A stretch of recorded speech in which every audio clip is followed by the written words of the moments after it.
Hey everyone, jumping into the world of artificial intelligence can feel completely overwhelming, right? But today, we're going to change that. Welcome to this explainer. Think of this as a structured, no-nonsense masterclass on the architecture and mechanics of large language models, or LLMs. If you've ever found yourself wondering how AI text generation actually works under the hood, well, you are exactly in the right place. We're going to strip away all the magic, cut through the hype, and look directly at the engine. Our goal today is to help you build a really solid, clear mental model of how these tools operate, basically transforming them from these mysterious black boxes into understandable, supercharged autocomplete engines. All right, let's dive right in. Here's our quick roadmap for today. We'll start with the prediction machine, move on to pre-training and tokens, uncover the magic of attention, discuss teaching AI manners, look at the hallucination catch, and then wrap it all up with a quick summary. Okay, Section 1, the prediction machine. And crucially, why it's not a thinking machine. So, the absolute most important mental shift you need to make today is to stop thinking of AI as a human brain. A large language model is, right at its core, just a supercharged autocomplete engine. Think about when you're typing a text message on your phone, and those little bubbles pop up suggesting the next word you might want. Like you type, "I am running," and it suggests late. Well, an LLM does exactly that, but on a massive, almost incomprehensible scale. Instead of just guessing the final word of a quick text message to your friend, it scales this simple autocomplete function up to write entire college essays, translate languages flawlessly, or even write complex computer code. But here's the kicker. It's doing all of this based purely on language patterns. It doesn't actually understand meaning the way you or I do. It is fundamentally just a prediction machine trained on a whole lot of language. Moving on to Section 2, pre-training and tokens. Basically, how it ingests the internet. Before an LLM can answer a single question you throw at it, it has to go through this foundational learning phase called pre-training. And honestly, the sheer scale of this pre-training is mind-blowing. We are talking about feeding the model massive data sets. It's the equivalent of having it read millions of books, scanning massive Wikipedia data sets, and just ingesting countless websites. It essentially eats the internet. And why does it need all of this data? Because by reading all that text, the model learns the statistical patterns of human language. It's basically mapping out the mathematical probability of which word is most likely to come next in any given sentence. But here's a kind of counterintuitive concept for you.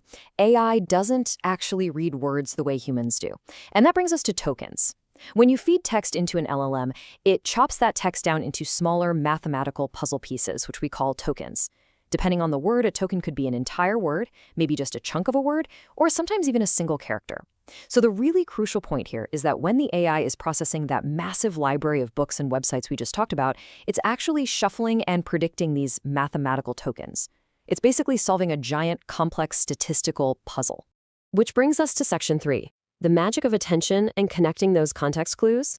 Let's do a really quick check for understanding here. Listen to this sentence. The animal didn't cross the street because it was too tired.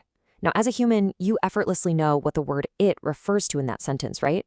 Was the street tired? No way, the animal was tired.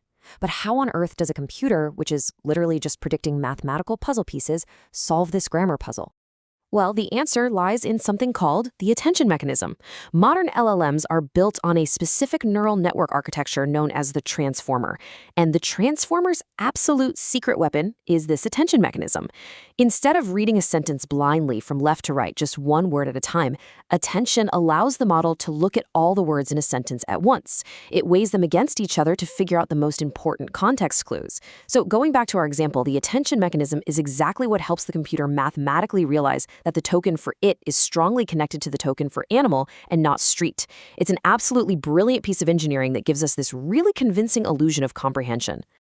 All right, Section 4, teaching AI manners. Let's talk about fine-tuning and human feedback. See, if an LLM only ever predicted the next word based on random internet text, the answers would be an absolute mess. We call this raw version a base LLM. Think of this base LLM like an amateur home cook. Sure, they know the basics of cooking, they've got the ingredients, but you probably wouldn't want them catering your wedding. To fix this, scientists use something called supervised fine-tuning. This is basically like sending that amateur cook to a highly specialized culinary school to become a master of cuisine. Fine-tuning takes that raw, chaotic, predictive power and sharpens it for very specific, actually helpful tasks. But scientists actually go one step further to ensure the AI has good manners. They use a process called reinforcement learning from human feedback, or RLHF for short. This is a critical final layer where actual, real-life human reviewers step in. They read the AI's generated answers and they rate them. Through this feedback loop, humans are directly teaching the model our preferences. We are literally mathematically punishing the AI for rude or dangerous answers, and rewarding it for being polite, safe, and helpful. And that is exactly why, when you ask a modern LLM a question today, it replies politely like a helpful assistant rather than, say, an angry internet commenter. Now for a really crucial limitation. Section 5, the hallucination catch, or how to be confidently wrong.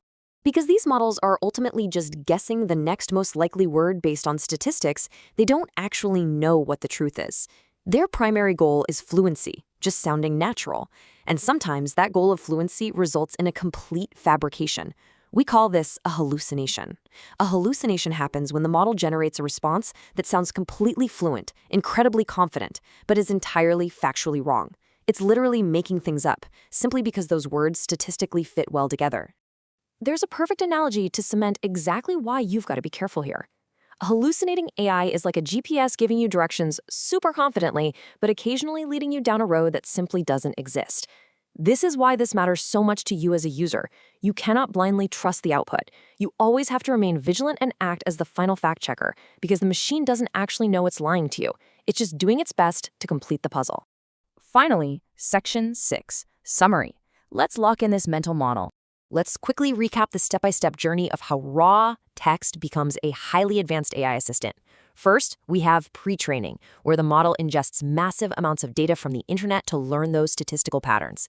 Second is tokenizing, where the AI breaks all that human language down into manageable mathematical puzzle pieces.